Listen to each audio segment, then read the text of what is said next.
Being your candidate has been one of the greatest honors of my life. No surprise, 3 years after the historic election of 2016, she's still grappling with defeat. How are you doing now, and what are the metrics by which you know how you're doing on any given day? Personally, I'm doing well. Your name doesn't come up much on any campaign except for Donald Trump's. Lock her up is still a big popular line. I believe he knows he's an illegitimate president. He knows that there were a bunch of different reasons why the election turned out the way it did. That Comey letter, the Russians weaponizing information, negative stories about me, this whole WikiLeaks beginning to leak in early October of John Podesta's emails. We now know Facebook was taking money from Russian companies to run negative stories about me. And then let's not forget sexism and misogyny, which are endemic to our society. So of course he's obsessed with me. On your son, Hunter Biden, President Trump says, Sleepy Joe has real problems. Reminds me of Crooked Hillary and her 33,000 deleted emails. A lot of the Ukraine charges about you have been debunked and were unfair. There's one thing that a lot of Democrats even do wonder about, and that is Hunter Biden, your son, was getting paid a lot of money to serve on the board of a Ukrainian energy company facing serious corruption charges. You were the vice president running point on Ukraine. The average Joe hears that and says, that sounds fishy. What's your understanding of what your son was doing for an extraordinary amount of money? I don't know what he was doing. I know he was on the board. I found out he was on the board after he was on the board, and that was it. And there's nobody... Well, you've had a lot of time. Isn't this something you want to get to the bottom of? No, because I trust my son.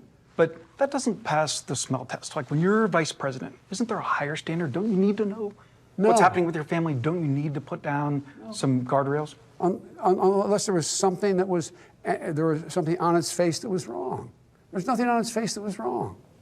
So look, if you want to talk about problems, you know, let's talk about Trump's family. I mean, come on. This is... So these guys are amazing. So you think that everything that happened was kosher? You know there's not one single bit of evidence. Not one little tiny bit. Of course, given the events of the past week, now the question is, how will it end? The president must be held accountable. No one is above the law. This is familiar territory for her. The House Judiciary Committee voted to recommend that the House impeach President Nixon. In 1974, Hillary Rodham was a young lawyer on the House Judiciary Committee staff looking into the impeachment of Richard Nixon. And of course, in 1998, as Hillary Rodham Clinton, you lived through an impeachment as First Lady in the Clinton administration. What is your view today on... I remember going over convincing our team, or others too, convincing us that we should be providing for loan guarantees. And I went over for, I guess, the 12th, 13th time to Kyiv, and I was supposed to announce that there was another $1 billion loan guarantee. And I had gotten a commitment from Poroshenko and from Yatsenyuk that they would take action against the state prosecutor, and they didn't. So they said they were walking out to press conference. I said, no, I said, I'm not going to, or we're not going to give you the $1 billion. They said, you have no authority. You're not the president. The president said. I said, call him. I said, I'm telling you, you're not getting the $1 billion. I said, you're not getting the $1 billion. I'm going to be leaving here. And I think it was, what, 6 hours? I looked, I said, I'm leaving in 6 hours.